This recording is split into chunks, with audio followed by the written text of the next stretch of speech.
continuar falando sobre as questões da mulher negra e agora vamos conversar um pouquinho sobre trabalho infantil. Eu quero chamar a atenção de vocês para os gráficos que vocês estão vendo. Primeiro, o trabalho infantil doméstico no Brasil inteiro. Tem algumas diferenciações aí no mapa, vocês estão vendo o mapa do Brasil. E a gente tem, olha, 502.839 crianças em trabalho infantil doméstico. Olha que eu estou chamando a atenção somente para trabalho infantil doméstico, que é aquele que você faz em casa ou faz na casa de terceiros. Eu não estou falando de outras atividades que crianças exercem como trabalho infantil. Eu não quis tocar nesse assunto. Vocês vão saber mais um pouquinho por que eu estou trabalhando com trabalho infantil doméstico, mas lá na frente. Eles tem tudo a ver com o que a gente está discutindo na situação da mulher negra no Brasil. Então, vocês vão poder ver aí no gráfico, por região do país, a quantidade de crianças que, como sempre, aumenta, né, na região norte, na região nordeste e vai diminuindo para as regiões sul e sudeste. Vocês veem um outro gráfico por faixa etária. Vocês veem que a maior faixa etária é entre 7 e 14 anos e também vocês vão ver que a maioria na faixa de idade são das crianças pardas e negras. Vocês estão vendo nesse slide um anúncio de jornal onde um casal pede uma menina entre 12 e 18 anos para adotar, mas para que ela sirva de babá para a criança que eles têm já, o casal já tem esse filho. Esse anúncio apareceu nas redes sociais, houve um grande repúdio e até a pessoa depois se desculpou, disse que foi um mal-entendido, que escreveram errado, até porque isso aqui é crime, né? Ninguém pode pedir, anunciar num jornal de grande circulação que quer adotar uma criança. Isso é crime do ponto de vista da adoção. E aí vocês lembram, quando a gente estava lá no início falando das questões de subalternidade da mulher negra, que aquele lugar dela de babá das crianças dos senhores, olha, a situação não mudou muito. Do lado vocês veem uma foto de uma menina fazendo, olha, em cima do banquinho, fazendo serviço doméstico, que acontece muito, né? No trabalho de infantil doméstico, uma questão que é importante a gente chamar a atenção, que é a saída da mãe para o mercado de trabalho. A gente já falou isso lá na frente, né? A mulher no mercado de trabalho, em subemprego, como empregada doméstica, a mulher como chefe de família. E aí o que acontece? Mesmo que a menina ela seja mais nova que os irmãos mais velhos, ou tenha irmãos meninos, e eles sejam mais velhos, ela seja mais nova, é sobre ela que recai o cuidado da casa. Isso é um arranjo interessante na família. Então ela começa a fazer o trabalho infantil doméstico dentro de casa. Ela vai ficar no lugar de mãe e faz todo o serviço de casa, ela faz o almoço, limpa a casa. E eu tive uma experiência de um grupo de trabalho em que praticamente todas as mulheres, eram 10 mulheres, todas elas, somente uma, 9 delas elas tinham passado por essa experiência. E era interessante que a gente falou também de violência doméstica.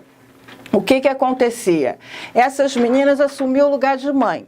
Elas passavam a ser a dona de casa, passavam a ter aquele papel de dona de casa. As mães assumiam o papel vamos assim dizer, de provedor. E o que acontecia? Quando as mães chegavam em casa e aquele trabalho não tivesse feito, as meninas apanhavam. Olha só como a gente vai reproduzindo os papéis sociais, aqueles papéis que são construídos e as violências, sem ao menos pensar.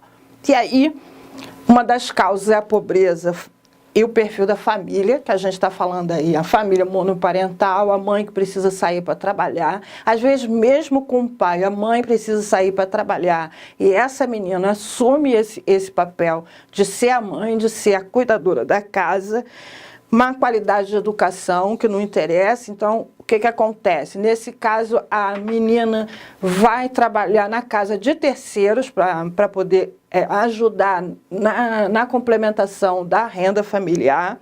Naturalização, você acha que é absolutamente natural, tanto que o casal colocou no jornal um anúncio que eles queriam adotar uma menina nessa idade.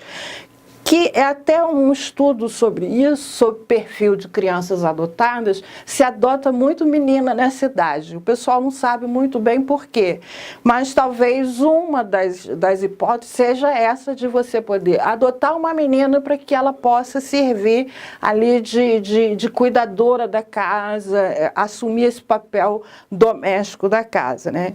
Vocês estão vendo trabalho na própria família, trabalho para terceiro. As consequências.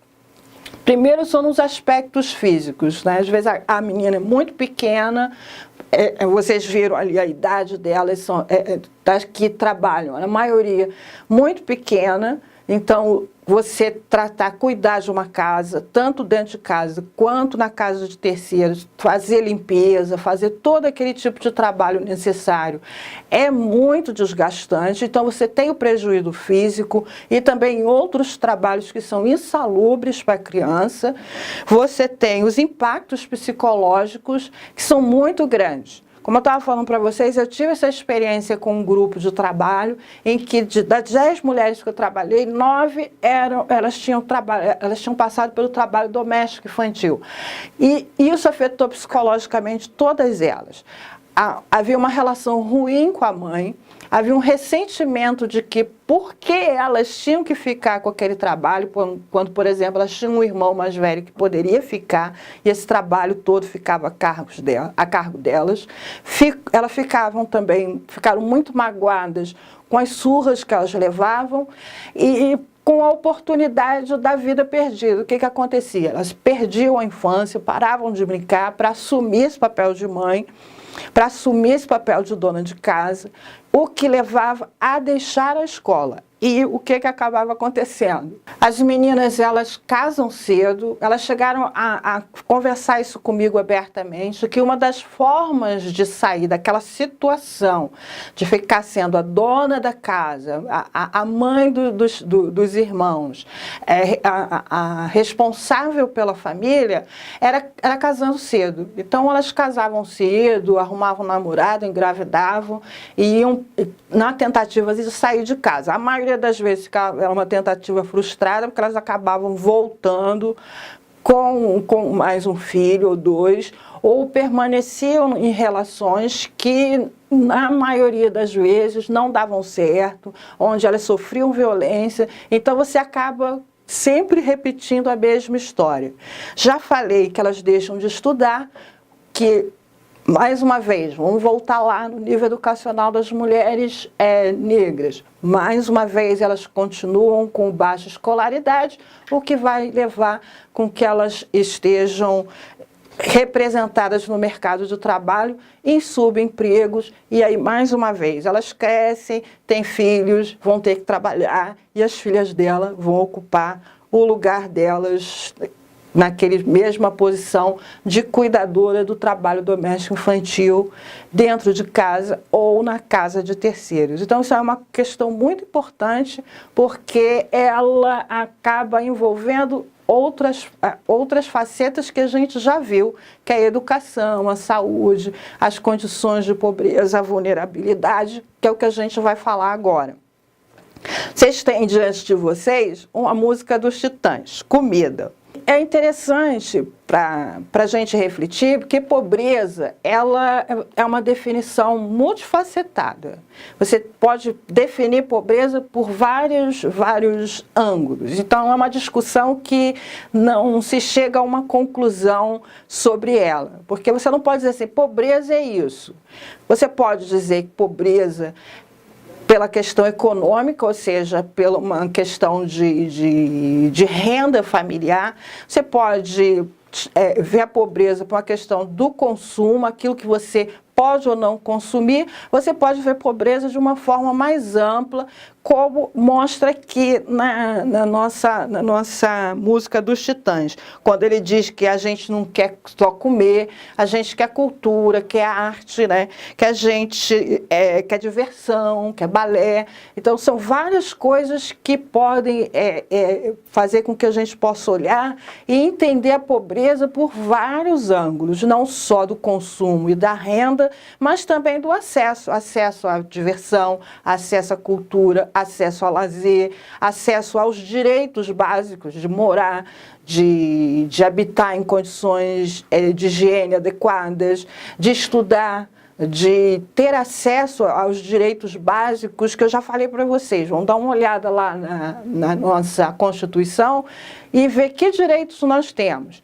quais são as obrigações dos estados em relação a gente. Cada assunto que a gente vem abordando até aqui vai nos levar para esse cerne que hoje a gente está aqui analisando, que é a questão da vulnerabilidade social e a pobreza. Eu costumo dizer que pobreza ela tem cor e tem gênero, ou seja, ela é negra e feminina. Vocês vão ver nesse quadro, olha só, é o Censo Demográfico de 2010, vocês podem observar que entre 1999 até 2009, esse período de 10 anos, como se comportou o gráfico de mulheres e também de homens em relação à pobreza. Os extremamente pobres, vulneráveis e não pobres. Vocês veem o primeiro gráfico, mostra mulheres, homens, depois negros. Vocês vão vendo até um decréscimo.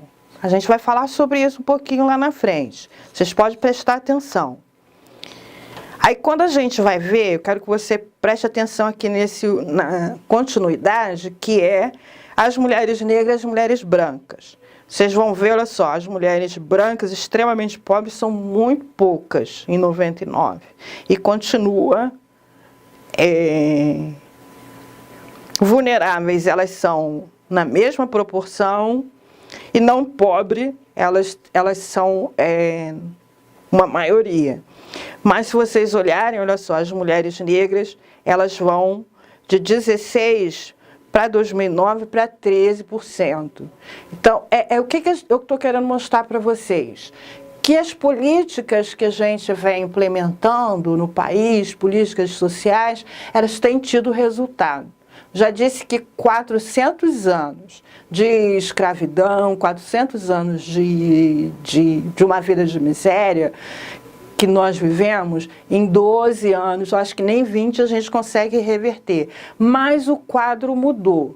A gente tem tido uma mudança nesse quadro. Apesar de nós continuarmos sendo, quando a gente junta pardos e negros, todos numa só contagem, em vez de segregar, nós sempre vamos estar acima dos brancos, se eles também, mesmo juntando, branco, homem branco e mulher branca. A gente vai estar sempre acima na questão de pobreza e vulnerabilidade social.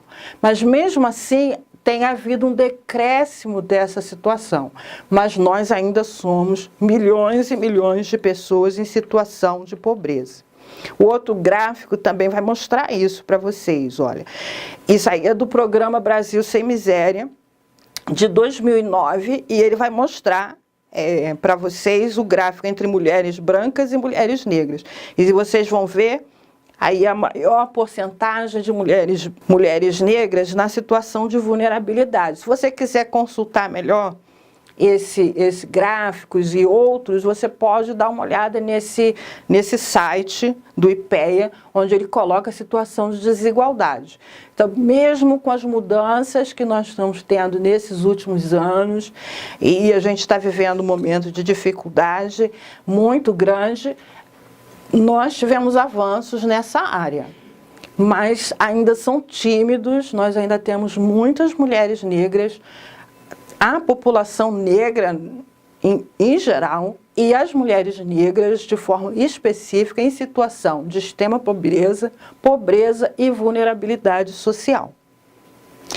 Mas vamos conversar também sobre a solidão e a sexualidade da mulher negra.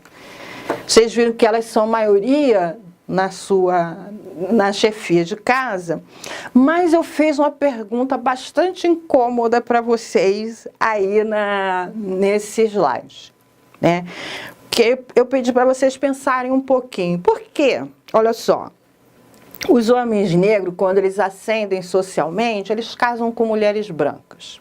E mulheres negras, quando ascendem socialmente, elas continuam ou solteiras ou elas se separam. Isso é uma questão que a gente já conversou lá na frente, quando a gente começou a falar e desenhar a nossa situação histórica como mulheres. Qual o nosso lugar, primeiro, aquele lugar de subalternidade, das empregadas, das babás, o feitiço sexual, o lugar de sexualidade que deram para a gente. E aí a gente tem um lugar já apropriado dentro da sociedade brasileira. A gente já disseram um lugar onde a gente deve ficar. Quando a gente sai desse lugar, quando a gente infringe a regra de sair desse espaço da subalternidade, subir socialmente, nós causamos estranheza. E acontece que ou você separa daquele marido que você está, ou você não é casadoira, não faz parte ainda daquele grupo que é para casar. Isso é uma coisa interessante. E o que acontece com os homens? Na maioria das vezes, e você vai ver isso muito bem, conforme eles vão ascendendo socialmente, eles casam com uma mulher branca porque ela traz um status para ele. Eu falei para vocês da teoria do embranquecimento, lembra? E da salvação do negro através da miscigenação. É quase como um passaporte para você entrar nessa sociedade já estabelecida. Eu sou negro, melhorei de vida, agora eu tenho que ter o passaporte para entrar nessa sociedade e ser aceito. E vou ser aceito casando com uma mulher branca, provando a minha ascensão e também clareando, embranquecendo, fazendo com que a minha família, a partir de agora, ela seja cada vez mais clara, cada vez mais branca, cada vez mais desligada dessas origens negras. E isso aí vai fazendo uma mudança e as mulheres negras vão ficando fora daquilo que a gente chamaria mercado matrimonial. Tem aí uma publicação sobre estatística de gênero do IBGE, falando sobre as mulheres responsáveis pelas famílias, né? E o rendimento até dessas famílias, vocês podem fazer uma leitura, vai mostrar um pouquinho esse quadro para vocês. Mas eu quero mostrar, quero provocar vocês mesmo, com esse outro quadro aqui. Quando diz aqui, ó, a mulata que queria pecar. É um cartazinho daquela época da porno chanchada. A mulata que queria pecar. E do lado tem um quadro do Armando Viana com uma negra fazendo serviço doméstico. Esses são os quadros que se tem no imaginário da sociedade brasileira a respeito de nós. A mulata hipersexualizada, que quer pecar, a negra doméstica, nós como feitiço. Isso aí vai fazendo com que a gente não seja, assim, interessante para o mercado de casamento. Nós somos interessantes para o mercado do sexo, do divertimento, mas não do casamento. Em outras palavras, mulheres negras e mulatas são para os rapazes se divertir, as meninas brancas são para casar. E muitas mulheres estão na situação de solidão. Há uma representação social baseada na raça e no gênero, o qual regula as escolhas afetivas das mulheres negras. A mulher negra e mestiça estariam fora do mercado afetivo e naturalizada no mercado do sexo, da erotização, do trabalho doméstico, feminilizado e escravizado. Em contraposição, as mulheres brancas seriam, nessas elaborações, pertencentes à cultura do afetivo, do casamento, da união estável. Vocês vão ver isso aí num livro da Ana Cláudia Pacheco, Mulher Negra, Afetividade e Solidão. Lá no finalzinho vocês vão ter todas as referências onde vocês podem achar esses dados, essas bibliografias, para consultar, para ler, para se aprofundar no que a gente está conversando aqui, só colocando algumas coisas para você pensar. Bem, se nós estamos mais para o mercado da erotização, nós estamos para o mercado do sexo. Por muitos anos, o Brasil foi o país da mulata, né? Aquela mulata bonita, gostosa, a mulata que quer pecar, o país onde debaixo do Equador não tem pecado, aquele país da nudez, principalmente no carnaval, a nudez das mulatas, das negras aparece. E aí, nós estamos falando de solidão e sexualidade da mulher negra. Vamos falar um pouquinho sobre prostituição e turismo sexual. Eu vou ler para vocês um trecho de uma pesquisa que diz o seguinte: após quase 50 anos de exploração ostensiva do corpo da mulher brasileira como atrativo turístico, o perfil do turista de diversos países do mundo que vem ao Brasil é o de que procura o chamado turismo sexual. Em pesquisa recente, a Embratur mostra que 44% dos turistas no país viajam com a família. 34% estão sozinhos, 17% viajam com amigos e 4% em excursão. O chamado turismo de solteiro é considerado alto no país. A consequência direta é o aumento da prostituição, inclusive infantil, da pedofilia e do tráfico de mulheres escravizadas. Olha só que situação extremamente grave que a gente está vivendo. Toda essa construção da mulher negra como um ser hipersexualizado, toda essa construção da mulher negra para o mercado sexual acabou levando o país a ser considerado uma rota para o turismo sexual, que leva à pedofilia, à exploração sexual infantil e também ao tráfico de pessoas. Qual é o perfil dessas vítimas? Elas são, na maioria, afrodescendentes, vêm de classes populares, têm baixa escolaridade, habitam em espaços urbanos periféricos ou em municípios com baixo desenvolvimento econômico. No caso das meninas, a maioria já sofreu violência sexual dentro de casa. Fala também na violência extrafamiliar, mas na maioria das vezes é dentro de casa. O abuso sexual, que no caso que a gente está tratando aqui das adolescentes, acontece dentro de casa, é raro ele acontecer fora. E essa situação de ser abusada sexualmente dentro de casa acaba levando-a para a rua. Como parece atrativo ganhar dinheiro com o sexo, elas vão para esse tipo de trabalho. Mas mesmo assim, continuam numa situação de pobreza. Um dos indicadores muito fortes é a questão de pobreza.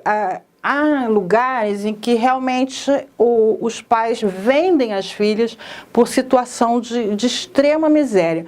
Tem um filme muito bonito, muito triste, muito forte, chamado Filhas do Sol. Eles apresentam exatamente isso. A primeira cena é um homem vendo levar uma das meninas de uma família muito pobre para a questão da exploração sexual, que no caso ela vai lá para o norte, que é esse quadro que eu estou mostrando para vocês aí, que ele mostra as áreas, né, de exploração até da infância. Então, é diferenciado do nosso país. No norte, a exploração sexual acontece nos garimpos, nas fazendas, elas são sequestradas e traficadas para ficar nesses locais. Já no Nordeste, acontece muito turismo sexual, elas ficam mais ali na beira-mar, chamado pornoturismo, que acontece também no Sudeste e vai acontecer também já no sul, nas estradas, e no centro-oeste, nas fronteiras. Vocês vão poder ver essa diferenciação. O país inteiro a gente vai encontrar a exploração sexual, a gente vai encontrar o tráfico de mulheres para prostituição no país inteiro. Não tem um local do país que não tenha. E aí você vai encontrar diferenciação conforme as regiões. Mas no país inteiro a gente tem esse problema, a gente tem essa situação terrível que é da exploração sexual das nossas meninas e também das nossas mulheres, além do tráfico internacional, ou seja, a gente é exportador de mulheres negras, exportador de meninas negras para Portugal, para Espanha, para vários outros países. Eu quero que você entenda como que uma ideologia que começou há 400 anos atrás, no início da nossa colonização, no início da gente como país, como nação, ela continua reverberando na atualidade. Através da prostituição, através do turismo, através da exploração, do tráfico, em que você não sai vivo. Esse aqui é o grande problema, as meninas não saem vivas dessa situação. Se saem extremamente marcados. Procura no YouTube Filhas do Sol. Você vai ver e vai compreender tudo isso que eu estou falando, além de dar uma olhada mais aprofundada nesse site da Unicef, que fala especificamente da exploração das nossas meninas e também dos nossos meninos. Sobre homossexualidade, eu coloquei para vocês aí um texto que é um depoimento de uma mulher lésbica. Por quê? Eu quis trazer essas invisíveis das invisíveis à visibilidade. Em todas essas questões que a gente vem tratando, nós estamos falando de mulheres negras, não importa a orientação sexual delas, elas estão incluídas. Mas é como se elas não existissem. Então eu vou ler junto com vocês esse depoimento, porque eu achei assim, muito importante o depoimento de alguém que vivencia essa questão, vivencia uma orientação sexual diferente e o que ela encontrou dentro até da própria comunidade LGBT. Presta atenção, sobre ser lésbica e negra, publicado dia 31 de julho de 2013 no site do GLE10. Dentro da comunidade lésbica, eu sou negra. E dentro da comunidade negra, eu sou lésbica. Qualquer ataque contra pessoas negras é uma questão lésbica e gay. Porque eu e milhares de outras mulheres negras somos parte da comunidade lésbica. Qualquer ataque contra lésbicas e gays é uma questão sobre direito de negros, porque milhares de lésbicas são negras e milhares de homens gays são negros. Não existe uma hierarquia de opressão. Dia desse, me fizeram uma pergunta: o que você é primeiro, lésbica ou negra? Como se realmente fosse necessário escolher um lado para lutar por meus direitos e me identificar. Ou como se eu não fosse invisível em ambos os casos. Mas se você me pergunta em qual comunidade eu me identifico, minha resposta seria a reprodução das palavras de Audre Lorde. Dentro da comunidade lésbica eu sou negra e dentro da comunidade negra eu sou lésbica. O único ponto que me incomoda é termos uma comunidade lésbica que luta contra invisibilidade, mas consegue invisibilizar as lésbicas negras com tamanha força. Na minha singela opinião, é algo que eu não aceito pelo simples fato de não entender como alguém pode lutar por qualquer direito tirando o direito dos outros. Especificamente entre lésbicas, que é o nosso assunto aqui, percebo uma falta de visibilidade, reconhecimento, material informativo sobre lésbicas negras. Vou até fazer essa pergunta para você, que também foi uma pergunta que eu me fiz. Você já viu algum material, quando vai tratar sobre questões de LGBT, que mostre lésbica ou gay negro? Quantas vezes você, que me lê agora, entrou num site ou uma fanpage para curtir a imagem de uma lésbica negra? Quantas lésbicas negras você conhece?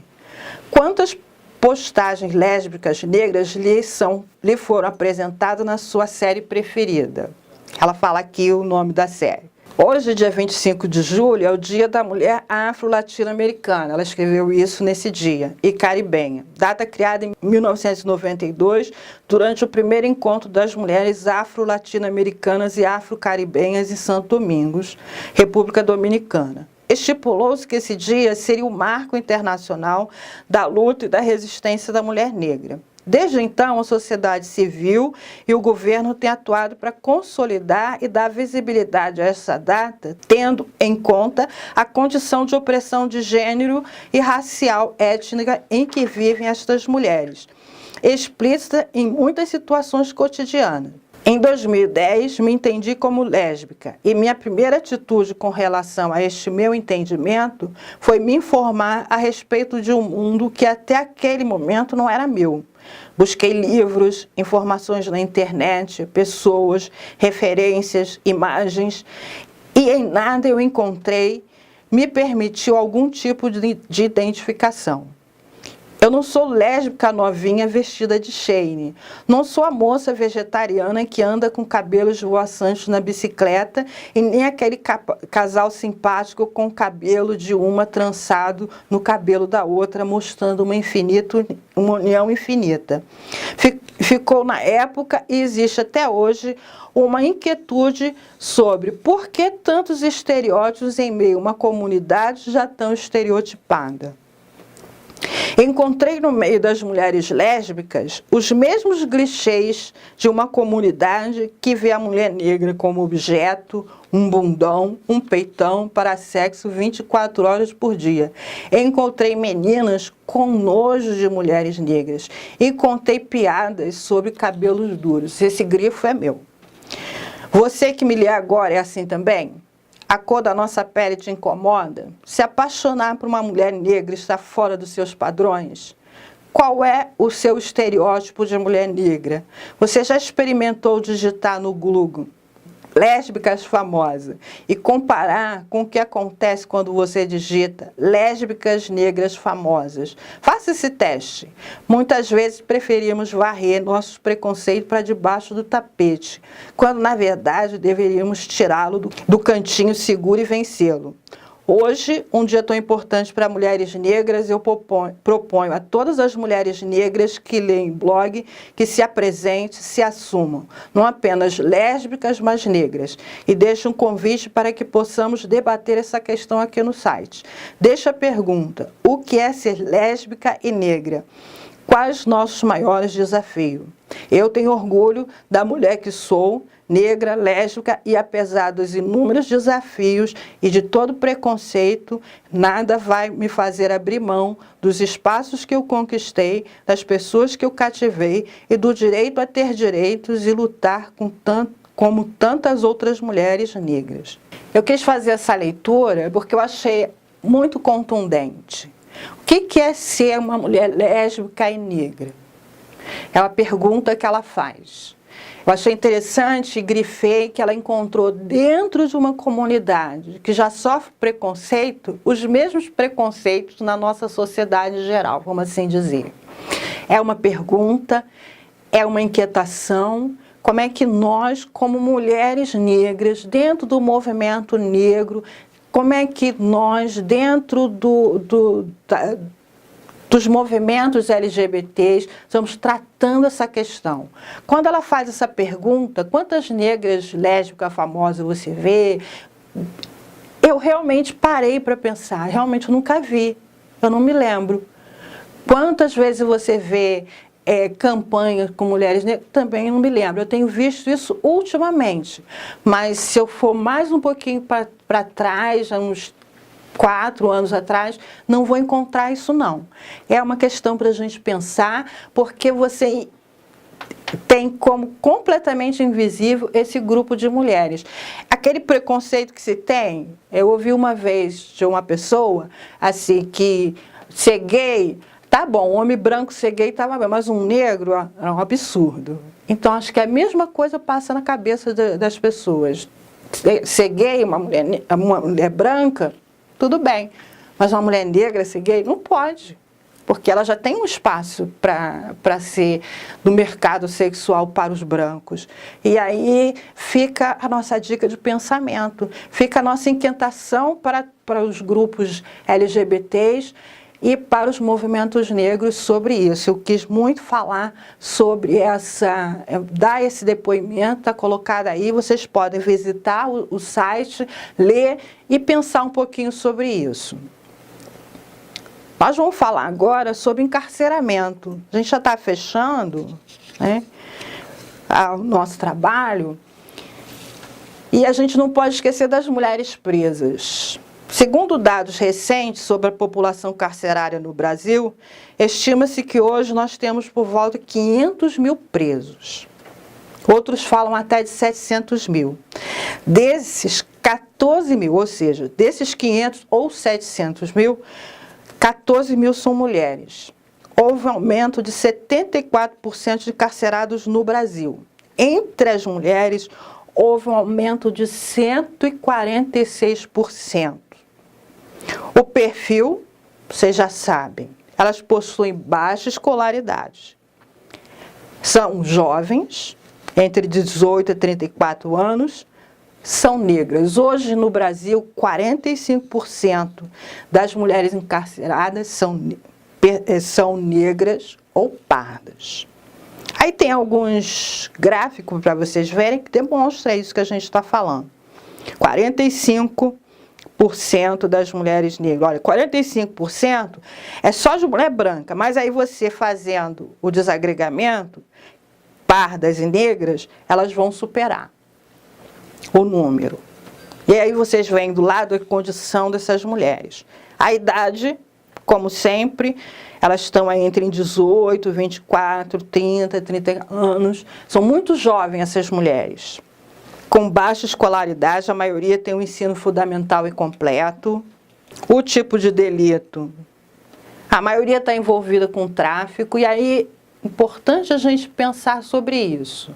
A maioria está envolvida com tráfico. Normalmente elas são pegas fazendo algum tipo de serviço para o homem. São raras ainda, já existem, mas são raras mulheres chefes de tráfico. Mas elas normalmente são mulas, elas estão levando para fora do país, elas estão levando droga para dentro da cadeia, elas são presas exatamente nessa situação, principalmente como mulas, para fazer o tráfico fora do país, e normalmente por questões financeiras. Então, com problema financeiro, aparece aquela oportunidade de viajar com aquela quantidade de droga, um dinheiro que parece que vai ser fácil de ganhar, um dinheiro que não se ganharia normalmente com o trabalho cotidiano, elas acabam entrando nesse tipo de caminho e estão encarceradas. Nós temos uma coisa que eu queria chamar a atenção, que em tempos em que estão se pensando, já se votou a redução da maioridade penal, a gente lembrar que nós vamos aumentar muito esse número de mulheres encarceradas, porque quando se falou na questão da redução da maioridade penal, dos de menor, dos bandidos, que se esconde atrás do Estatuto da Criança e Adolescente, é esse o discurso, se esqueceu das meninas. E aí essas meninas vão também entrar dentro desse sistema, que vocês viram uma foto aí, não é diferente do sistema dos homens, completamente precário, é onde elas sofrem violências, é um lugar onde se sofre violência sexual, é um lugar onde se sofre com a precariedade das nossas prisões.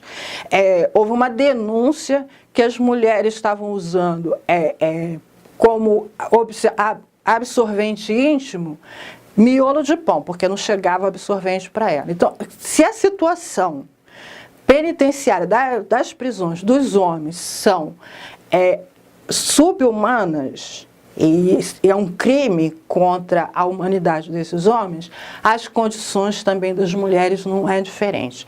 Vocês já devem ter visto pela televisão que uma presa deu à luz dentro da solitária, né, e quase morreu com a criança. Vocês imaginam o que é agora acrescentar essas meninas a essa realidade das nossas cadeias na situação que nós estamos? Mais uma coisa para a gente pensar que atinge as nossas mulheres. Mas vamos falar de esperança. Nós podemos mudar esse quadro? Aí tem alguns trechos do Estatuto da Igualdade Racial, né, que fala de saúde, educação, cultura. Por exemplo, saúde, sejam elaboradas políticas universais, sociais e econômicas destinadas à redução de riscos de doença. Eu já falei para vocês da política nacional da saúde integral da população negra, e uma das coisas que ela tem batido contra o racismo institucional. Tem colocado isso assim de frente, tem tirado debaixo do tapete, tem tirado da invisibilidade que sim, o profissional de saúde, nem todos, mas alguns, têm preconceito racial contra a nossa população. A questão da educação, o estudo da história africana e da população negra no Brasil. Quanta coisa a gente precisa resgatar a respeito da nossa história. Mesmo aqui no nosso estudo, quando a gente conversou sobre alguns pontos da nossa história, tem coisas que a gente desconhece. Desconhece das nossas lutas, desconhece dos nossos negros, desconhece daquilo que nós contribuímos para esse país, com a nossa cultura, desconhece da história da África. A gente pensa, sempre se passou para nós, que a África era aquele grupo de tribos dos nômades, primitivas, mas houveram reinos grandes, poderosos na África, e a gente tem que estudar isso, tem que saber de onde vem a nossa origem, apesar de ser difícil. Nós somos um grupo étnico que nós não conseguiríamos fazer a nossa árvore genealógica negra. Porque como nós, quando éramos trazidos para cá os nossos ancestrais, eles eram separados da família, eles eram separados das suas nações e misturados. Então, por exemplo, eu não posso, nem você que é negro que está me assistindo, descobrir a minha origem étnica, quais são os meus ancestrais. Eu não sei de que tribo eu sou lá na África. Eu sou uma mistura de tribos e a gente não consegue achar. Eu posso achar minha família portuguesa, mas eu não vou achar meus ancestrais negros, porque eles foram todos misturados. Então você não sabe se você é banto, se você é nigeriano, você não sabe de onde você veio. A gente até é uma mistura de tudo isso. E a gente precisa estudar a nossa história, a gente precisa entender quem nós somos, até para a gente entender onde nós estamos, para a gente poder saber o que a gente quer daqui para frente. Capoeira, né, para ser reconhecida, e foi com uma modalidade imaterial, né, de natureza imaterial da nossa identidade cultural, a liberdade religiosa, que é um tema também que se vai falar nesses módulos, que é a perseguição às religiões de matriz afro, nosso trabalho, melhores oportunidades no mercado de trabalho, e aí a gente precisa, voltando lá, melhorar a nossa educação, uma educação de qualidade, uma educação integral, e a comunicação, como a gente estava falando. A televisão é um dos grandes veículos de propagação de ideia.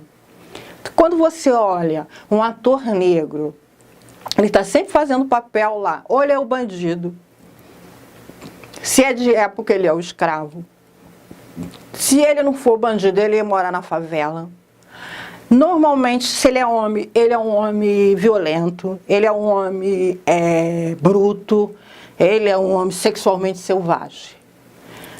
Se ela é negra, agora em algumas novelas elas estão aparecendo em posições mais relevantes. Mas na maioria das vezes elas são ex-empregadas, na maioria das vezes elas são moradoras da favela, na maioria das vezes, se ela é uma mestiça, uma mulata bonita, ela acaba casando com um homem branco, porque aí acaba mostrando a superioridade do homem branco sobre o negro, já que ele é um cara meio bestial, que bate nela, ela acaba casando com um homem branco. Vocês já viram isso por aí? E tem televisões, tem redes de TV que nem isso não tem.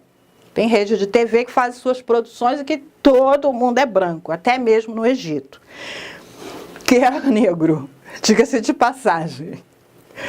Bem, olha só, tem dado aqui também que é do MDS, que é a inclusão social e produtiva da população negra. E aí tem muita coisa legal acontecendo. Olha, 75% das famílias negras recebem Bolsa Família. Óbvio, né? Nós somos os mais pobres, extremamente pobres. 68% já receberam unidades de Minha Casa Minha Vida, quer dizer, já estão morando melhor. 63% dos beneficiários do Bolsa Família, e a gente está falando aqui só dos negros, já se formalizaram como microempreendedor individual. 64% das crianças estão em creches com o Brasil Carinhoso, 45% recebem fomentos de atividades rurais, e aqueles que estão no campo, e 72% receberam cisterna de captação de água da chuva, que são aqueles que estão nos locais de sertão do Nordeste. A pobreza entre os negros caiu 86% nos últimos 11 anos.